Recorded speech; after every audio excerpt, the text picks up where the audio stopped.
என் அன்பு குழந்தையே, இன்று உன் அம்மா உனக்காக நான் கொண்டு வந்திருக்கின்ற இந்த ஒரு பொருளை நீ தொட்டுவிட்டாய் அல்லவா?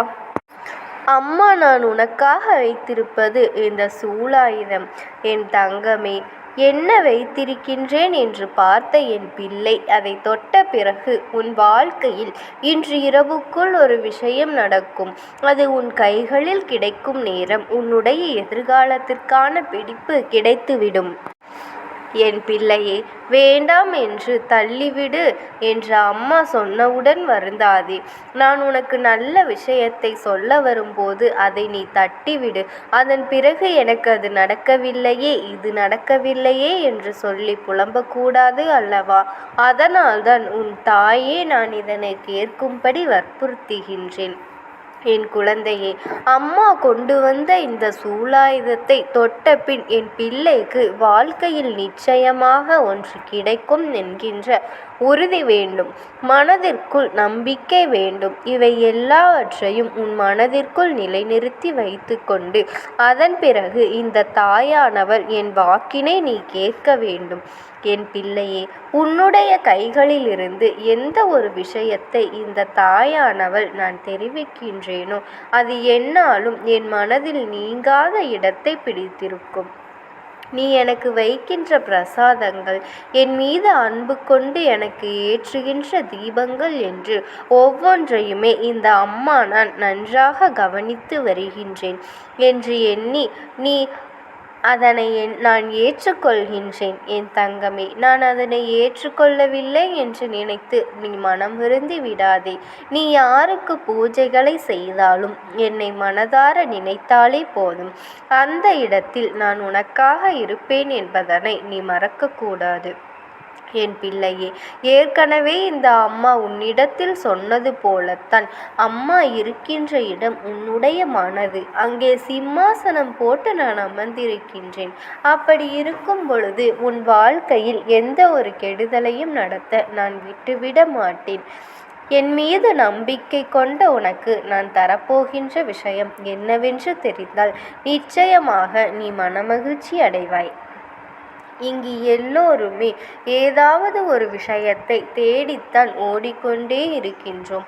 தேடல்கள் முடியாமல் சென்று கொண்டே இருக்கின்றது. நாம் தேடிய ஒரு விஷயம் கிடைத்துவிட்டால் அடுத்த விஷயத்தை நோக்கிய தேடல் ஆரம்பித்து விடும். என் தங்கமே, தேடல்களுக்கான போராட்டங்கள் என்று நம் வாழ்க்கை நகர்ந்து கொண்டே இருக்கின்றது.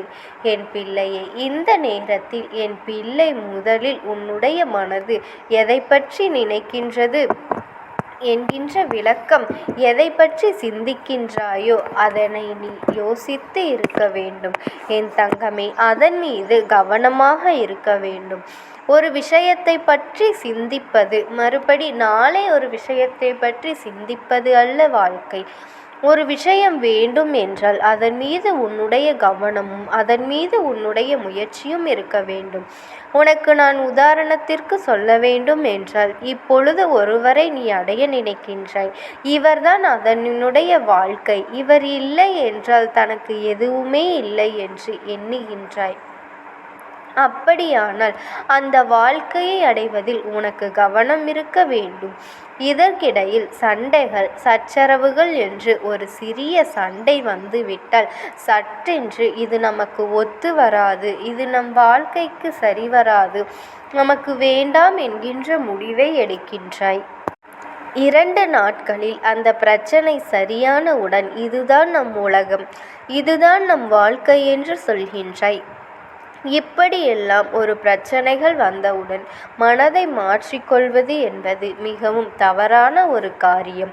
என் பிள்ளையே, இந்த வாழ்க்கையில் உன்னை சுற்றி என்ன நடந்தாலும் சரி, எந்த ஒரு விஷயம் உன் மனதை காயப்படுத்தினாலும் சரி, முதலில் அதுதான் உனக்கு வாழ்க்கைக்கானது, அதுதான் உனக்கு நிலையானது என்று இருக்கும் பொழுது உன்னுடைய கவனம் வேறெங்கும் சென்றுவிடக்கூடாது. சிறு சிறு பிரச்சனைகளுக்காகவெல்லாம் ஒரு விஷயத்தை விட்டுவிட நினைப்பதும் மீண்டும் சரியானதும் அந்த விஷயத்தை தேடுவதுமாக நீ இருந்து கொண்டிருப்பாய். ஆனால் நாளை இது இத்தோடு முடிய போகின்ற விஷயம் கிடையாது. இது உன்னுடைய வாழ்க்கை. இவர்களோடுதான் காலம் முழுவதும் வாழப்போகின்றாய். தேவையில்லாத சூழ்நிலையை, தேவையில்லாத பிரச்சனைகளுக்காக மனதை காயப்படுத்தி கொண்டு அதன் பிறகு இதுதான் வாழ்க்கை என்று சொல்வதும், சண்டை வந்தவுடன் இல்லை என்பதுமாக இருக்கக்கூடாது. இதுதான் என்று முடிவெடுத்து விட்ட பிறகு அதன் மீது உன்னுடைய நிலைப்பாடு எப்பொழுதுமே உறுதியாக இருக்க வேண்டும் என்றுதான் சொல்கின்றேன்.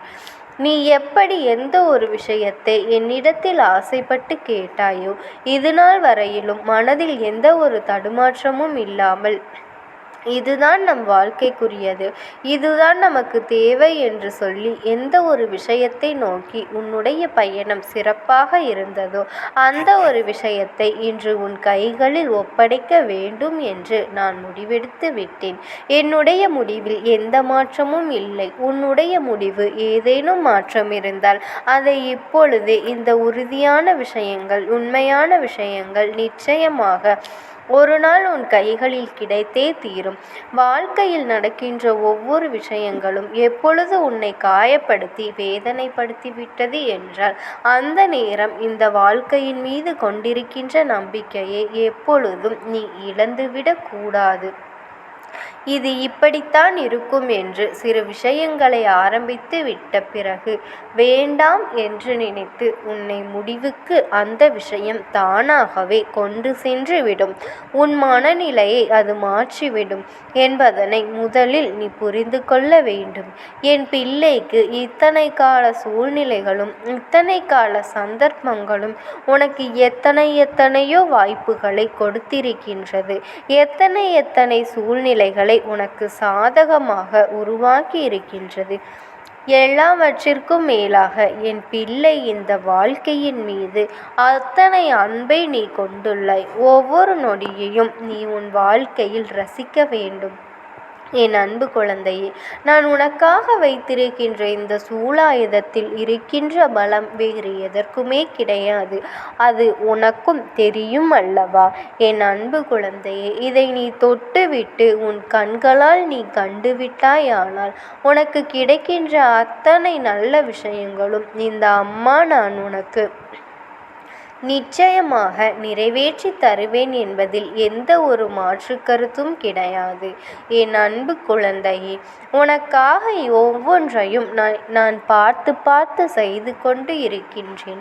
உன் வாழ்க்கையில் நடக்கும் இன்பங்களையும் துன்பங்களையும் நான் பார்த்து செய்து கொண்டிருக்கின்றேன். அதனால் நீ எதற்காகவும் கவலைப்படாதே.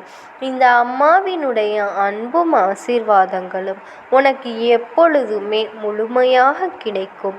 உனக்கு எப்பேற்பட்ட கஷ்டமான சூழ்நிலைகள் வந்தாலும் என் நாமத்தை மட்டும் நீ மனதார உச்சரித்து கொண்டே இரு. உனக்காக என் இரு கரங்களை நீட்ட நான் தயாராக உள்ளேன். ஓம் சக்தி. ஓம் ஆதிபரா சக்தி.